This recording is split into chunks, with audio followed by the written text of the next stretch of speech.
ദൈവത്തിന്റെ അതിപരിശുദ്ധമായ നാമം വാഴ്ത്തപ്പെടുമാറാകട്ടെ. എല്ലാ നല്ലവരായ മംഗലത്ത് നട ദേശനിവാസികൾക്കും നിസ്തുല്യനായ യേശു കർത്താവിന്റെ അനുഗ്രഹീത നാമത്തിൽ സായാഹ്ന വന്ദനം ഞങ്ങൾ അറിയിക്കുന്നു. വലമ്പൂരെ കേന്ദ്രീകൃതമായി പ്രവർത്തിക്കുന്ന ഇമ്മാനുവേൽ ബാപ്റ്റിസ്റ്റ് സഭയുടെയും പുത്തൻകുരിശ് കേന്ദ്രീകൃതമായി പ്രവർത്തിക്കുന്ന ഫെലോഷിപ്പ് ബാപ്റ്റിസ്റ്റ് സഭയുടെയും ആഭിമുഖ്യത്തിൽ സംയുക്തമായി നടത്തപ്പെടുന്ന സുവിശേഷ പരസ്യ പ്രചരണത്തോടുള്ള ബന്ധത്തിലാണ് ഇന്ന് ഈ മംഗലത്ത് നട ജംഗ്ഷനിലേക്ക് കടന്നു വരുവാൻ ഇടയായത്. അല്പസമയം നിർമ്മലമായ സുവിശേഷ സത്യങ്ങൾ നിങ്ങളുമായി പങ്കുവച്ച് ഈ ശുശ്രൂഷ അവസാനിപ്പിക്കുവാൻ ഉപസംഹരിക്കുവാൻ ഞങ്ങൾ കർത്താവിൽ ശരണപ്പെടുകയാണ്. ഇന്ന് ലോകത്തിൽ വിവിധ തരത്തിലുള്ള പ്രസംഗങ്ങളുണ്ട്. രാഷ്ട്രീയ പ്രസംഗങ്ങൾ, സാംസ്കാരിക പ്രസംഗങ്ങൾ, മതപ്രസംഗങ്ങൾ തുടങ്ങിയ ധാരാളം പ്രസംഗങ്ങൾ ഇന്ന് ലോകത്തിൽ നമുക്ക് കാണുവാനും കേൾക്കുവാനും കഴിയും. എന്നാൽ മറ്റിതര പ്രസംഗങ്ങളിൽ നിന്നും സുവിശേഷ പ്രസംഗം ഏറെ വ്യത്യാസപ്പെട്ടിരിക്കുന്നു. ഇതൊരു തിരഞ്ഞെടുപ്പ് കാലഘട്ടമായതുകൊണ്ട് എല്ലാ ജംഗ്ഷനുകളിലും എല്ലാ തെരുക്കോണുകളിലും ധാരാളം രാഷ്ട്രീയ പ്രസംഗങ്ങൾ നമുക്ക് കേൾക്കുവാൻ കഴിയും. ഭരണകക്ഷികൾ അവരുടെ ഭരണകാലയളവിൽ അവർ നടത്തിയ വികസന നേട്ടങ്ങളെക്കുറിച്ചും അവർ പിൻപറ്റിയ നയങ്ങളെക്കുറിച്ചും ഊറ്റം കൊണ്ടുകൊണ്ട് പ്രസംഗിക്കുന്ന ധാരാളം പ്രസംഗങ്ങളുണ്ട്. അവരുടെ എതിർകക്ഷികളും പ്രതിപക്ഷവും ഭരണകക്ഷികളുടെ വീഴ്ചകളെക്കുറിച്ച് വിമർശനാത്മകമായി പ്രസംഗങ്ങൾ നടത്തുന്നതും നാം കേട്ടിട്ടുണ്ട്. ഇവ രാഷ്ട്രീയ പ്രസംഗമാണ്. എന്നാൽ സുവിശേഷ പ്രസംഗം രാഷ്ട്രീയ പ്രസംഗത്തിൽ നിന്നും തികച്ചും വ്യത്യസ്തമാണ്. ഏതൊരു വിഷയത്തെക്കുറിച്ചും ഗവേഷണ നിരീക്ഷണ പര്യവേക്ഷണങ്ങളിലൂടെ ആഴമായി പഠിച്ച് അപഗ്രഥിച്ച് വിഷയങ്ങളെ കൈകാര്യം ചെയ്യുവാൻ കഴിയുന്ന സാംസ്കാരിക പ്രസംഗികളുള്ള നാടാണ് നമ്മുടേത്. അവർ പ്രസംഗിക്കുന്ന വേദിക്ക് മുൻപിൽ മണിക്കൂറുകൾ ശ്രോതാക്കളെ പിടിച്ചിരുത്തുവാൻ കഴിയുന്ന തരത്തിൽ ഏറെ ആകർഷണീയമായി പ്രസംഗിക്കുന്ന ധാരാളം സാംസ്കാരിക പ്രസംഗികൾ നമ്മുടെ മധ്യത്തിലുണ്ട്. എന്നാൽ സുവിശേഷ പ്രസംഗം ഒരു സാംസ്കാരിക പ്രസംഗമല്ല. സാംസ്കാരിക പ്രസംഗത്തിൽ നിന്നും തികച്ചും വ്യത്യസ്തമാണ് സുവിശേഷ പ്രസംഗം. ധാരാളം മതപ്രഭാഷണങ്ങളും നാം കേട്ടിട്ടുണ്ടല്ലോ. മതങ്ങളുടെ നിഷ്ഠയെക്കുറിച്ചും മതങ്ങളുടെ അനുഷ്ഠാനങ്ങളെക്കുറിച്ചും ഭക്തജനങ്ങളെ ബോധവൽക്കരിക്കുന്ന, ഭക്തജനങ്ങളെ ഊറ്റം കൊള്ളിക്കുന്ന ധാരാളം മതപ്രഭാഷകന്മാരും മതപ്രഭാഷണങ്ങളുമെല്ലാം നാം കേട്ടിട്ടുണ്ട്. എന്നാൽ സുവിശേഷ പ്രസംഗം ഒരു മതപ്രഭാഷണമല്ല, മതപ്രഭാഷണത്തിൽ നിന്നും തികച്ചും വ്യത്യസ്തമാണ്. അങ്ങനെയെങ്കിൽ ചോദ്യം, എന്താണ് സുവിശേഷം? എന്താണ് സുവിശേഷ പ്രസംഗം എന്ന് പറയുന്നത്? ഒറ്റ വാക്കിൽ ചുരുക്കി ഞാൻ എന്റെ പ്രഭാഷണം മുൻപിലേക്ക് കൊണ്ടുപോകുവാൻ ആഗ്രഹിക്കുകയാണ്. സുവിശേഷം സമം യേശുക്രിസ്തു. യേശുക്രിസ്തുവാണ് സുവിശേഷം, സുവിശേഷമാണ് യേശുക്രിസ്തു. അതിന് ഏറ്റവും മനോഹരമായി അവതരിപ്പിച്ചിരിക്കുന്നത് വിശുദ്ധ വേദപുസ്തകത്തിലെ സിംഹഭാഗ പുസ്തകങ്ങളും എഴുതിയ പരിണതപ്രജ്ഞനായ അപ്പോസ്തലനായ പൗലോസാണ്. പൗലോസ് സുവിശേഷത്തെ കുറിച്ച് ഇങ്ങനെയാണ് പറഞ്ഞിരിക്കുന്നത്: ദാവീദിന്റെ സന്തതിയായി ജനിച്ച് മരിച്ച് ഉയർത്തെഴുന്നേറ്റ യേശുക്രിസ്തുവിനെ ഓർത്തുകൊള്ളുക, അതാകുന്നു എന്റെ സുവിശേഷം എന്ന് അപ്പോസ്തലനായ പൗലോസ് പറയുന്നു. യേശുക്രിസ്തുവിന്റെ ജനനമാണ് സുവിശേഷം, യേശുക്രിസ്തുവിന്റെ മരണമാണ് സുവിശേഷം, യേശുക്രിസ്തുവിന്റെ അടക്കമാണ് സുവിശേഷം, യേശുക്രിസ്തുവിന്റെ ഉയർത്തെഴുന്നേൽപ്പാണ് സുവിശേഷം, യേശുക്രിസ്തുവിന്റെ വീണ്ടും വരവാണ് സുവിശേഷം എന്ന് പറയുന്നത്. അപ്പോൾ സുവിശേഷം എന്നത് യേശുക്രിസ്തുവാണ്. യേശുക്രിസ്തു മാനവജാതിക്ക് വേണ്ടി എന്തു ചെയ്തു എന്ന് പറയുന്നതാണ് സുവിശേഷം എന്നുള്ളത്. തുടർന്നുള്ള അല്പം മിനിറ്റുകൾ ഈ സുവിശേഷ സന്ദേശത്തിന്റെ കാതലായ കാര്യങ്ങൾ ചോദ്യരൂപേണ പറഞ്ഞ് എന്റെ വാക്കുകളെ ഉപസംഹരിക്കുവാൻ ഞാൻ കർത്താവിൽ ശരണപ്പെടുകയാണ്. ഒരിക്കൽ ഒരു ശിഷ്യൻ അതിപ്രഗൽഭനായ തന്റെ ഗുരുവിനോട് ഒരു ചോദ്യം ഇങ്ങനെ ചോദിച്ചു: അല്ലയോ ഗുരു, ഞാൻ മരിക്കാതിരിക്കണമെങ്കിൽ എന്തു ചെയ്യണം? മരിക്കാതിരിക്കണമെങ്കിൽ എന്തു ചെയ്യണമെന്ന് ആ ഗുരുവിനോട് ശിഷ്യൻ ഇങ്ങനെ ചോദിക്കുകയുണ്ടായി. അതിപ്രഗൽഭനായ അതിബുദ്ധി സാമർഥ്യമുള്ള ഗുരു അല്പനേരം ചിന്താമഗ്നനായി നിന്നുകൊണ്ട് ആ ശിഷ്യനോട് ഇങ്ങനെ മറുപടി പറഞ്ഞു: മരിക്കാതിരിക്കണമെങ്കിൽ ജനിക്കാതെ ഇരിക്കണം, മരിക്കാതിരിക്കണമെങ്കിൽ ജനിക്കാതെ ഇരിക്കണം. അതിന്റെ അർത്ഥം എന്താണ്? ആ ഉത്തരത്തിന്റെ അർത്ഥം എന്താണ്? ഈ ഭൂപരപ്പിൽ ജന്മമെടുത്ത സകല മനുഷ്യരും ഒരു ദിവസം മരിക്കണമെന്നുള്ളതാണ് ആ ഉത്തരത്തിന്റെ അന്തസത്ത അല്ലെങ്കിൽ അന്തർലീനമായിരിക്കുന്നത്. എല്ലാവരും മരിക്കണം. മരണമെന്നുള്ളത് ഒരു സാർവത്രികമായ സത്യമാണ്. മരണമെന്ന സാർവത്രികമായ പ്രതിഭാസത്തിന് മുൻപിൽ ബാലനെന്നും വൃദ്ധനമെന്നുമില്ല, ബലിഷ്ഠനും ബലഹീനമെന്നുമില്ല, കൊട്ടാരവാസിയും വനവാസിയും എന്നില്ല, ബലഹീനനും ബലഹീനമെന്നില്ല, വിദ്യാസമ്പന്നനും വിദ്യാഹീനമെന്നില്ല. മരണത്തിന്റെ മുൻപിൽ എല്ലാവരും സമന്മാരാണ്. മരണത്തിന് ഭേദിക്കുവാൻ കഴിയാത്ത, മരണത്തിന് കടന്നു ചെല്ലുവാൻ കഴിയാത്ത കോട്ടക്കൊത്തളങ്ങളില്ല, ഇരുമ്പോടാമ്പലുകളില്ല, മരണത്തിന് ഭേദിക്കുവാൻ കഴിയാത്ത മതിൽക്കെട്ടുകളില്ല. മരണത്തിന്റെ മുൻപിൽ എല്ലാവരും നിസ്സഹായരായി നിൽക്കുന്നു. മരണം ഒരു സാർവത്രികമായ സത്യമാണ്. അതിനെ ഒരു നാൾ മനുഷ്യൻ അഭിമുഖീകരിച്ചേ മതിയാകുകയുള്ളൂ എന്നാണ് ഈ പറഞ്ഞതിന്റെ സാരം. ഇതിനെ അന്വർത്ഥമാക്കിക്കൊണ്ടാണ് മേരി ജോൺ തോട്ടത്തിങ്കൽ എന്ന കവിയത്രി തന്റെ കവിതാ സമാഹാരത്തിൽ ഇങ്ങനെ ഒരു ഏട് എഴുതി ചേർത്തത്: സമർത്ഥനായ സീസറും പ്രസിദ്ധനായ ഹോമറും സമത്വമറ്റ സോളമൻ തുടങ്ങിയുള്ള വിജ്ഞരും അമർന്നുപോയി കാലചക്ര വിഭ്രമത്തിൽ, നമുക്ക് പിന്നെ എന്ത് ശങ്ക, മാറ്റമൊന്നുമില്ലതിൽ. മേരി ജോൺ തോട്ടത്തിങ്കൽ എന്ന കവിയത്രി ഇങ്ങനെയാണ് പറയുന്നത്: സമർത്ഥരിൽ സമർത്ഥനായ സീസറും പ്രസിദ്ധരിൽ പ്രസിദ്ധനായ ഹോമറും ജ്ഞാനികളിൽ ജ്ഞാനിയായ ശലോമോനുമെല്ലാം മരണത്തിന്റെ പിരിച്ചുവരവില്ലാത്ത രഥത്തിൽ യാത്രയായവരാണ്. അങ്ങനെയെങ്കിൽ സാധാരണക്കാരായ നാം എന്തിനു ശങ്കിക്കണം? നാമും ഒരു നാളും ആ തിരിച്ചുവരവില്ലാത്ത മരണത്തിന്റെ തേരിൽ യാത്ര ചെയ്യേണ്ടവരാണ് എന്നാണ് കവിതാ സമാഹാരത്തിന്റെ ഇതിവൃത്തം എന്ന് പറയുന്നത്. ഈ വസ്തുതകളെയെല്ലാം അന്വർത്ഥമാക്കുന്ന ഒരു വിശുദ്ധ വേദപുസ്തക വാക്യം നിങ്ങളുടെ മുൻപാകെ ഞാൻ ചൂണ്ടിക്കാണിക്കുകയാണ്. എബ്രായ ലേഖനം 9-ാം അധ്യായം 27-ാമത്തെ വാക്യത്തിൽ ഇങ്ങനെ രേഖപ്പെടുത്തിയിരിക്കുന്നു: ഒരിക്കൽ മരിക്കുകയും പിന്നെ ന്യായവിധി ദൈവം മനുഷ്യർക്കായി നിയമിച്ചിരിക്കുന്നു. വിശുദ്ധ വേദപുസ്തകം ഈ പറയുന്നവയെല്ലാം അന്വർത്ഥമാക്കിക്കൊണ്ട് ഉപസംഹരിച്ചുകൊണ്ട് ഇങ്ങനെ പറയുകയാണ്: ഒരിക്കൽ മരിക്കണമെന്നുള്ളത് മനുഷ്യർക്ക് നിയമിച്ചിരിക്കുന്ന ഒരു നിയമമാണ്. മനുഷ്യർക്ക് മാറ്റിമറിക്കുവാൻ കഴിയാത്ത, മനുഷ്യർക്ക് ലംഘിക്കുവാൻ കഴിയാത്ത, മനുഷ്യർക്ക് ഭേദിക്കുവാൻ കഴിയാത്ത ഒരു നിയമമാണ്, ഒരു നിയമനമാണ് ഒരിക്കൽ മരിക്കുക എന്നുള്ളത്. അലംഘനീയമായ ദൈവനീതി എന്നാണ് ഇതേക്കുറിച്ച് വേദപഠിതാക്കൾ അവകാശപ്പെടുന്നത്. അപ്പോൾ മരിക്കണം എന്നുള്ളത്, മനുഷ്യൻ മരിക്കുമെന്നുള്ളത് ഒരു യാഥാർത്ഥ്യമാണ്. മരിക്കാതിരിക്കുവാൻ ആർക്കും കഴിയുകയില്ല എന്ന കാര്യം അടിവരയിട്ട് പറഞ്ഞുകൊണ്ട് ഞാൻ എന്റെ അടുത്ത ചോദ്യത്തിലേക്ക് കടന്നു വല്ലട്ടെ. അങ്ങനെയെങ്കിൽ ചോദ്യം ഇതാണ്: എന്തുകൊണ്ടാണ് മനുഷ്യൻ മരിക്കുന്നത്? എന്തുകൊണ്ടാണ് മനുഷ്യൻ മരിക്കുന്നത്? എങ്ങനെയാണ് മനുഷ്യൻ മരിക്കുന്നത് എന്ന് ചോദിച്ചാൽ അതിന് കൃത്യമായ ഉത്തരം ശാസ്ത്രവും മറ്റു വൈദ്യശാസ്ത്രവും എല്ലാം അതേക്കുറിച്ച് വാചാലരാകും, അതേക്കുറിച്ച് വിശദീകരിക്കും. എന്നാൽ ചോദ്യം മനുഷ്യൻ എങ്ങനെ മരിക്കുന്നു എന്നല്ല, മനുഷ്യൻ എന്തുകൊണ്ട് മരിക്കുന്നു എന്നുള്ളതാണ്. ഈ ചോദ്യങ്ങൾക്ക് ഉത്തരം നൽകുവാൻ അനേകർ ശ്രമിച്ചിട്ടുണ്ട്, എന്നാൽ അവരെല്ലാവരും പരാജയപ്പെട്ടിട്ടുണ്ട്.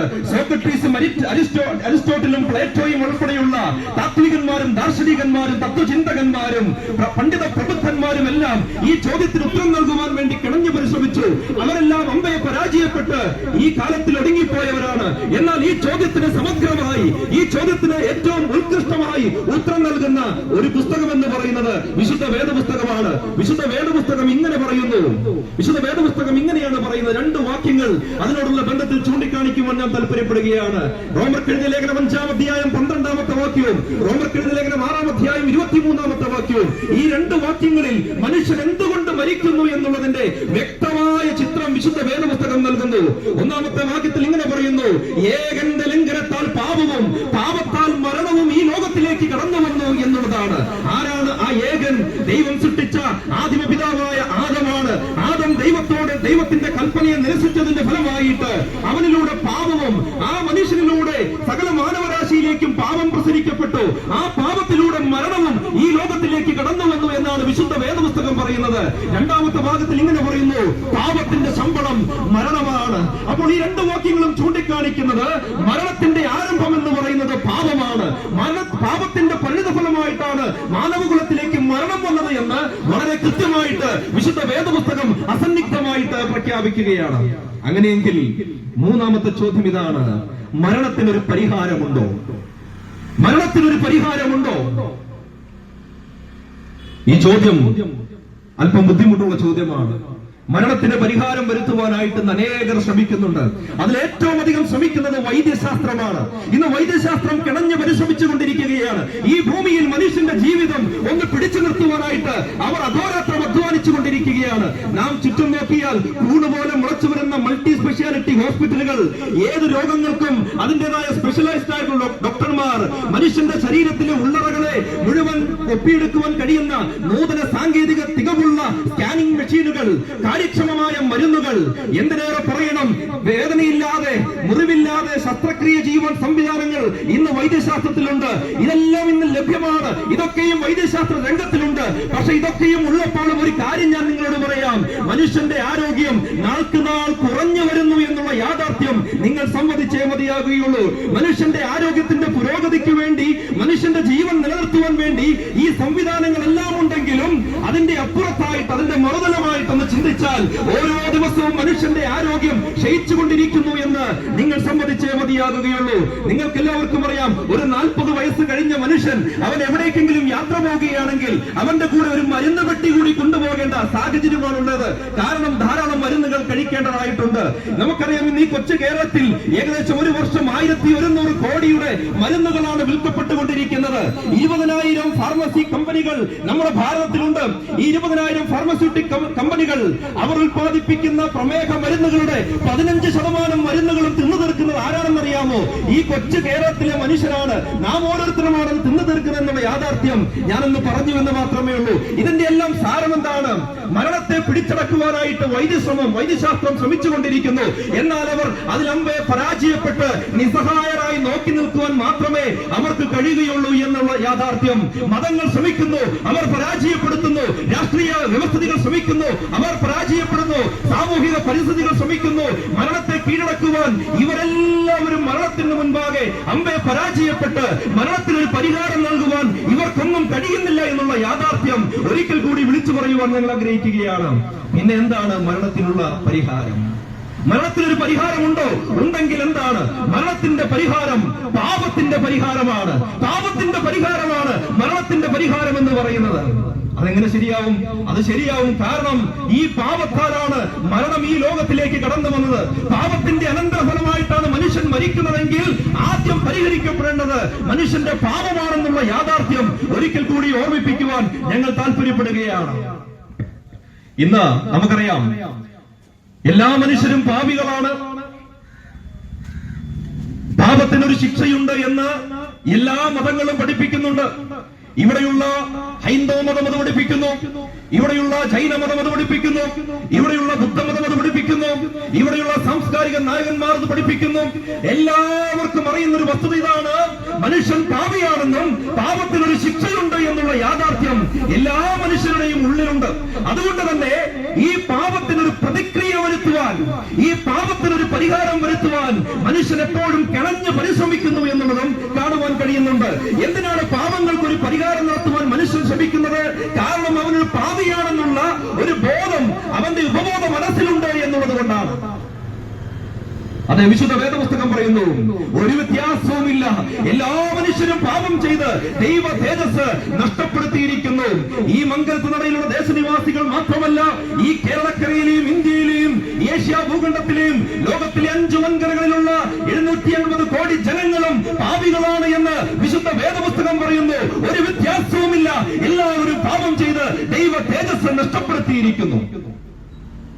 അങ്ങനെയാണെങ്കിൽ എന്താണ് പാപത്തിനൊരു പരിഹാരം? പാപത്തിനൊരു പരിഹാരമുണ്ടോ? ഉണ്ടെങ്കിൽ അതെന്താണ്? ഞാൻ പറഞ്ഞു, പാപത്തിനൊരു പരിഹാരത്തിനായി മനുഷ്യൻ ഇന്ന് കിണഞ്ഞ് പരിശ്രമിച്ചുകൊണ്ടിരിക്കുകയാണ്. ഇന്ന് മനുഷ്യൻ അതിനായി പരക്കം പാഞ്ഞുകൊണ്ടിരിക്കുകയാണ്. എന്തൊക്കെ പരാക്രമങ്ങളാണ് മനുഷ്യൻ കാണിച്ചു കൂട്ടിക്കൊണ്ടിരിക്കുന്നത്? മൈലുകൾ താണ്ടി മലകൾ കയറുന്നു, തീർത്ഥാടന കേന്ദ്രങ്ങൾ മാറി മാറി സഞ്ചരിക്കുന്നു, ദേഹത്ത് ദണ്ഡനം ഏൽപ്പിക്കുന്നു. മാത്രമല്ല, എന്തിനേറെ പറയണം, സങ്കടകരമായ വസ്തുത കൂടി ഞാൻ ഇങ്ങനെ പറയട്ടെ, ജന്മം കൊടുത്ത പിഞ്ചു കുഞ്ഞുങ്ങളുടെ പിടലി കടാര കൊണ്ടറുത്ത് ചുടരക്തം ദൈവങ്ങൾക്ക് സമർപ്പിച്ചുകൊണ്ട് തലതല്ലി കരയുന്ന മാതാപിതാക്കൾ, പാപക്ഷമയ്ക്ക് വേണ്ടി കരയുന്ന മാതാപിതാക്കൾ ഈ ആർഷസുന്ദര ഭാരതത്തിലെ ഒരു സവിശേഷ കാര്യമാണെന്നുള്ള കാര്യം ഞാൻ ഈ സമയത്ത് ഓർമ്മിപ്പിക്കുകയാണ്. അങ്ങനെ മനുഷ്യൻ ഒരുപാട് കാര്യങ്ങൾ ചെയ്യുന്നു, ഒരുപാട് പ്രതിക്രിയകൾ ചെയ്യുവാനായിട്ട് ശ്രമിക്കുന്നു. ഇതെല്ലാം ചെയ്തിട്ടും രാത്രിയിൽ കിടന്നുറങ്ങുവാൻ പോകുമ്പോൾ മനുഷ്യന് ഉറക്കം കിട്ടുന്നില്ല, മനുഷ്യനൊരു ആത്മസംതൃപ്തി കിട്ടുന്നില്ല, മനുഷ്യന് ഒരു ആത്മവിശ്വാസം അതിൽ വരുന്നില്ല. കാരണം എന്താണെന്നറിയാമോ? അവന്റെ പാപം മോചിക്കപ്പെട്ടിട്ടില്ല എന്നുള്ളത് കൊണ്ടാണ്. അവന്റെ പാപം 100% ക്ഷമിക്കപ്പെട്ടിട്ടില്ല എന്നുള്ളത് കൊണ്ടാണ്. അതുകൊണ്ടാണ് ഒരു ശൂന്യതാബോധം മനുഷ്യനെ എപ്പോഴും വേട്ടയാടിക്കൊണ്ടിരിക്കുന്നത്. എന്തെല്ലാം പ്രതിക്രിയകൾ ചെയ്തിട്ടും ഈ ഒരു സമാധാനത്തിലേക്കോ ഈ സംതൃപ്തിയിലേക്കോ മനുഷ്യന് കടന്നു വരുവാൻ കഴിയാത്തതിന്റെ കാരണം ആത്യന്തികമായി പാപത്തിന് ഒരു പരിഹാരം വരുത്തുവാൻ, ഒരു പരിസമാപ്തി വരുത്തുവാൻ മനുഷ്യന് കഴിഞ്ഞിട്ടില്ല എന്നുള്ളത് കൊണ്ടാണ്. അങ്ങനെയെങ്കിൽ എന്താണ് പാപത്തിന്റെ പരിഹാരം? ഞാൻ പറഞ്ഞു, പാപം ഒരു പ്രാദേശിക കാര്യമല്ല. ഈ മംഗളത്തിനടയിൽ പാപമുണ്ട്, ഈ കേരളക്കരയിൽ പാപമുണ്ട്, ഈ ഭാരതത്തിൽ പാപമുണ്ട്, ഈ ഏഷ്യ ഭൂഖണ്ഡത്തിൽ പാപമുണ്ട്, ലോകത്തിന്റെ 5 വൻകരകളിലും പാപമുണ്ട്. പാപം ഒരു സാർവത്രികമായ കാര്യമായതുകൊണ്ട് പാപത്തിന്റെ പരിഹാരവും സാർവത്രികമായി തന്നെ സംഭവിക്കണം. അങ്ങനെയെങ്കിൽ ഈ ലോകത്തിൽ ഇന്നോളം സാർവത്രികമായി പാപത്തിനൊരു പരിഹാരം സംഭവിച്ചിട്ടുണ്ടെങ്കിൽ ഞാൻ ഇങ്ങനെ അഭിമാന പുരസ്കാരം, ഇങ്ങനെ ശക്തിയുക്തം വിളിച്ചു പറയുവാൻ ഞങ്ങൾ ആഗ്രഹിക്കുന്നു. അത് കാൽവരിയിൽ ഇന്നേക്ക് 2024 വർഷങ്ങൾക്ക് മുൻപ് കാൽവരിയുടെ കുരിശിൽ കർത്താവായ യേശുക്രിസ്തു അവൻ പാപികളുടെ മാനവരാശിയുടെ പാപങ്ങൾക്ക് പരിഹാരമായി മരിച്ചു, അടക്കപ്പെട്ടു, ഉയർത്തെഴുന്നേറ്റു എന്നുള്ളതാണ് പാപത്തിന്റെ ഏക പരിഹാരം എന്ന് പറയുന്നത്. പാപത്തിന്റെ ഏക പരിഹാരം അതാണ് സാർവത്രികമായി പാപത്തിന് നൽകപ്പെട്ടിരിക്കുന്ന ഏക പരിഹാരം എന്ന് പറയുന്നത്. അത് മാത്രമാണ് പാപത്തിനുള്ള പരിഹാരം. ഞാൻ ഇങ്ങനെ കൂടി പറയട്ടെ, നിങ്ങളുടെ പാപങ്ങൾക്ക് പരിഹാരം നൽകുവാൻ കഴിയുന്ന ഏക സ്ഥലം അത് കാൽവരിയുടെ കുരിശാണ്. നിങ്ങളുടെ പാപങ്ങൾക്ക് പരിഹാരം നൽകുവാൻ കഴിയുന്ന ഏക വ്യക്തി അത് കർത്താവായ യേശുക്രിസ്തുവാണ്. അവനാണ് ഏക പാപ പരിഹാരകൻ, അവനാണ് ലോകത്തിന്റെ ഏക രക്ഷിതാവെന്ന് ഒരിക്കൽ കൂടി ശക്തിയുക്തം വിളിച്ചു പറയുവാൻ ഞങ്ങൾ ആഗ്രഹിക്കുകയാണ്. അപ്പോൾ പാപത്തിന്റെ പരിഹാരം കർത്താവായ യേശുക്രിസ്തുവും തന്റെ പ്രായശ്ചിത്ത മരണവും കാൽവരി കുരിശിലെ തന്റെ യാഗവുമാണെന്ന് ഞാൻ പറഞ്ഞത് നിങ്ങൾക്ക് ബോധ്യപ്പെട്ടു എന്ന് ഞാൻ ചിന്തിക്കുകയാണ്. എങ്കിലും ചോദ്യം അവസാനിച്ചിട്ടില്ല. ഈ പാപത്തിന്റെ പരിഹാരം എങ്ങനെയാണ് മരണത്തിന്റെ പരിഹാരമാകുന്നത്? പാപത്തിന്റെ പരിഹാരം എങ്ങനെയാണ് മരണത്തിന്റെ പരിഹാരമാകുന്നത്? 2 വാക്യങ്ങൾ നിങ്ങളുടെ ശ്രദ്ധയിലേക്ക് കൊണ്ടുവരുവാൻ ഞാൻ ആഗ്രഹിക്കുകയാണ്. യോഹന്നാൻ എഴുതിയ സുവിശേഷം 3-ാം അധ്യായം 16-ാമത്തെ വാക്യത്തിൽ നാം ഇങ്ങനെ വായിക്കുന്നുണ്ട്: തന്റെ ഏകജാതനായ പുത്രനിൽ വിശ്വസിക്കുന്ന ഏവനും നശിച്ചു പോകാതെ നിത്യജീവൻ പ്രാപിക്കേണ്ടതിന് ദൈവം അവനെ നൽകുവാൻ തക്കവണ്ണം ലോകത്തെ സ്നേഹിച്ചു എന്നുള്ളതാണ്. തന്റെ ഏകജാതനായ പുത്രനായ ക്രിസ്തുവിൽ വിശ്വസിക്കുന്ന ഒരുവനും നശിച്ചു പോകാതെ നിത്യജീവൻ പ്രാപിക്കേണ്ടതിന് ദൈവം അവനെ നൽകുവാൻ തക്കവണ്ണം ലോകത്തെ സ്നേഹിച്ചു. മറ്റൊരു കാര്യം യോഹന്നാന്റെ സുവിശേഷം 11-ാം അധ്യായത്തിലാണ്. അവിടെ മരിച്ച് 4 ദിവസമായി ചീഞ്ഞ് നാറിയ ലാസറസ് എന്ന കർത്താവായ യേശുക്രിസ്തുവിന്റെ സുഹൃത്തിന്റെ കുഴിമാടത്തിനരികെ നിന്നുകൊണ്ട് കർത്താവായ യേശുക്രിസ്തു ഇങ്ങനെ ലോകത്തോട് വിളിച്ചു പറഞ്ഞു: ഞാൻ തന്നെ പുനരുത്ഥാനവും ജീവനുമാകുന്നു. എന്നിൽ വിശ്വസിക്കുന്നവൻ മരിച്ചാലും ജീവിക്കും, ജീവിച്ചിരും എന്നിൽ വിശ്വസിക്കുന്നവൻ ഒരിക്കലും മരിക്കുകയില്ല എന്ന് കർത്താവായ യേശുക്രിസ്തു പാലസ്തീനിന്റെ പൂഴിമണ്ണിൽ ചവിട്ടി നിന്നുകൊണ്ട് ലോകത്തോട് വിളിച്ചു പറഞ്ഞ ഒരു സത്യമാണ്. അപ്പോൾ ഈ 2 വാക്യങ്ങളും സൂചിപ്പിക്കുന്നത് ഇങ്ങനെയാണ്. 1-ാമത്തെ വാക്യത്തിൽ നാം കണ്ടു നിത്യജീവൻ എന്നുള്ളതും, 2-ാമത്തെ വാക്യത്തിൽ അവൻ ഒരിക്കലും മരിക്കുകയില്ല എന്നും നാം കണ്ടു. എന്താണ് ഈ 2 വാക്യങ്ങളും സൂചിപ്പിക്കുന്നത്? ഈ 2 വാക്യങ്ങളും സൂചിപ്പിക്കുന്നത് മരണത്തിനപ്പുറമായി മനുഷ്യനൊരു ജീവിതമുണ്ട്, മരണത്തിനപ്പുറമായി മനുഷ്യനൊരു അവസ്ഥയുണ്ട് എന്നുള്ളതാണ് ഈ 2 വാക്യങ്ങളും സൂചിപ്പിക്കുന്നത്. അങ്ങനെയാണെങ്കിൽ എന്താണ് മരണത്തിന്റെ പരിഹാരം എന്നുള്ള ചോദ്യത്തിനുള്ള മറുപടി നൽകുകയാണ്. മരണത്തിന്റെ പരിഹാരം എന്ന് പറയുന്നത് നിത്യജീവനാണ്, മരണത്തിനപ്പുറമുള്ള ഒരു ജീവിതമാണ്, മരണാനന്തര ജീവിതമാണ് എന്നുള്ളതാണ്. മനുഷ്യന്റെ ജീവിതം ഈ ലോകം കൊണ്ട് അവസാനിക്കുന്നില്ല. മനുഷ്യൻ ഇവിടെ ജീവിച്ചു തീർക്കുന്ന കാലം കൊണ്ട് ഇവിടുത്തെ ഈ ലോകവാസം അവസാനിക്കുന്നു. പക്ഷേ മനുഷ്യന്റെ ജീവിതം അവസാനിക്കുന്നില്ല. മനുഷ്യനൊരു നിത്യമായ ജീവിതമുണ്ട്. ഈ മരണത്തിനപ്പുറം മനുഷ്യനൊരു അവസ്ഥയുണ്ട് എന്നാണ് വിശുദ്ധ വേദപുസ്തകം സൂചിപ്പിക്കുന്നത്. അങ്ങനെയെങ്കിൽ ഞാൻ ചോദിക്കട്ടെ, ഇന്ന് ഈ മംഗലത്തുനിറ ദേശനിവാസികൾ പ്രബുദ്ധരായ, കാര്യങ്ങളെ ചിന്തിക്കുവാനും വിവേചിക്കുവാനും കഴിവുള്ള, ആത്മീക തലങ്ങളെ കുറിച്ച് ചിന്തിക്കുവാൻ പ്രാവീണ്യമുള്ള നല്ലവരായ ശ്രോതാക്കളോട് ഞാൻ ചോദിക്കട്ടെ, ഇന്ന് രാത്രി ഈ സായവേളയിൽ ഇങ്ങനെ ചോദിക്കട്ടെ: നിങ്ങളുടെ പാപങ്ങൾക്ക് ഒരു പരിഹാരം ലഭിച്ചു എന്ന് പൂർണ്ണമായ ഉറപ്പുണ്ടോ? സുവിശേഷ സന്ദേശത്തെ ഞാൻ ഇങ്ങനെ ലഘൂകരിച്ച് പറയട്ടെ, ഞാൻ ഇങ്ങനെ പറയട്ടെ: സുവിശേഷ സന്ദേശം എന്ന് പറയുന്നത് മരണത്തിനധീനരായ, പാപം നിമിത്തം മരണത്തിനധീനരായ മനുഷ്യരെ രക്ഷിക്കുവാൻ വേണ്ടി 2000-ഓളം വർഷങ്ങൾക്ക് മുൻപ് കർത്താവായ യേശുക്രിസ്തു കന്യകയിൽ ഭൂജാതനായി 33 തിരുവയസ്സ് ഭൂമിയിൽ ജീവിച്ച് മനുഷ്യന്റെ നാറുന്ന പാപത്തിന്റെ ഭാണ്ഡക്കെട്ടുകളെ ചുമന്നുകൊണ്ട് കാൽവരിയുടെ തലക്കടത്തിലേക്ക് അവൻ നടന്നു കയറി. 2 കള്ളന്മാരുടെ മധ്യത്തിൽ അവൻ മനുഷ്യരുടെ പാപങ്ങൾക്ക് പ്രായച്ചിത്തമായി പ്രതിപകരമായിട്ട് അവൻ അവിടെ മരണപ്പെട്ടു. അവനവിടെ തന്നെത്താനെ ഏൽപ്പിച്ചു കൊടുത്തു. തന്റെ ചങ്കിലെ നീളുന്ന ചുടുരക്തത്താൽ അവൻ പാപത്തിനൊരു വിമോചനം വരുത്തി എന്നുള്ളതാണ്. ഇതാണ് സുവിശേഷം. ഈ സുവിശേഷ സന്ദേശത്തിൽ വിശ്വസിക്കുന്നവർ അവനോടുകൂടെ വാഴുവാനായിട്ട് ഇവിടെയാകും. ഒരു വാക്യം കൂടി ഇങ്ങനെ പറഞ്ഞതിന്റെ വാക്കുകളെ ഉപസംഹരിക്കട്ടെ. 2 തെസ്സലോനിക്ക ലേഖനം 1-ാം അധ്യായം അതിന്റെ 10-ാമത്തെ വാക്യത്തിൽ ഇങ്ങനെ വായിക്കുന്നുണ്ട്: സുവിശേഷം അനുസരിക്കാത്തവർ കർത്താവിന്റെ സന്നിധാനവും അവന്റെ വല്ലഭത്വത്തോടു കൂടിയ മഹത്വവും വിട്ടകന്ന് നിത്യനാശമെന്ന ശിക്ഷാവിധി അനുഭവിക്കുമെന്ന വാക്യം കൂടി, ഒരു മുന്നറിയിപ്പ് കൂടി വിശുദ്ധ വേദപുസ്തകം നൽകുന്നുണ്ട്. ഞാൻ ഇങ്ങനെ ഉപസംഹരിക്കട്ടെ, എന്റെ വാക്കുകളെ ഇങ്ങനെ ഉപസംഹരിക്കട്ടെ. പ്രിയപ്പെട്ടവരെ, ഞാൻ ഈ പറഞ്ഞ സുവിശേഷ സത്യത്തിൽ ഈ പാപത്തിന്റെ പരിഹാരകനായ കർത്താവായ യേശുക്രിസ്തുവിൽ നിന്റെ ജീവിതത്തെ സമർപ്പിച്ചുകൊണ്ട് യേശു ലോകരക്ഷിതാവാണെന്നും യേശു ഏക കർത്താവാണെന്നും നിങ്ങൾ വിശ്വസിച്ചാൽ നിങ്ങളുടെ നിത്യത അല്ലെങ്കിൽ മരണശേഷമുള്ള നിങ്ങളുടെ അവസ്ഥ ഈ കർത്താവിന്റെ സന്നിധിയിൽ വല്ലഭത്വത്തോടുകൂടിയ മഹത്വത്തിൽ അവന്റെ സന്നിധിയിൽ നിത്യജീവനോടുകൂടി ജീവിക്കുവാൻ, നിത്യസമാധാനത്തിൽ നിത്യസന്തോഷത്തിൽ ജീവിക്കുവാനിടയായി തീരും. അല്ലാത്ത പക്ഷം ഈ സുവിശേഷത്തെ നിരാകരിച്ചാൽ അവർക്കുള്ള ശിക്ഷയും കൂടെ വേദപുസ്തകം പറയുന്നു. ഇങ്ങനെയാണ് പറയുന്നത്: കർത്താവിന്റെ മഹത്വവും അവന്റെ സന്നിധാനവും വിട്ട് നരകമെന്ന ശിക്ഷാവിധി അനുഭവിക്കുമെന്നുള്ള യാഥാർത്ഥ്യം. തീരുമാനം നിങ്ങൾക്കുള്ളതാണ്. ഈ തീരുമാനത്തിലേക്ക് ഇന്ന് ഈ സായാഹ്ന വേളയിൽ കടന്നു വരുവാനായിട്ട് ദൈവം നിങ്ങളെ സഹായിക്കട്ടെ. യേശു നിങ്ങളുടെ ജീവിതത്തിലെ ഏക രക്ഷിതാവും ഏക കർത്താവുമായി തീരട്ടെ എന്ന് പ്രാർത്ഥിച്ചുകൊണ്ട് എന്റെ വാക്കുകളെ ഞാൻ ഉപസംഹരിക്കുന്നു. ദൈവത്തിന് നാമം മാത്രം മഹത്വപ്പെടുത്തുമാറാകട്ടെ.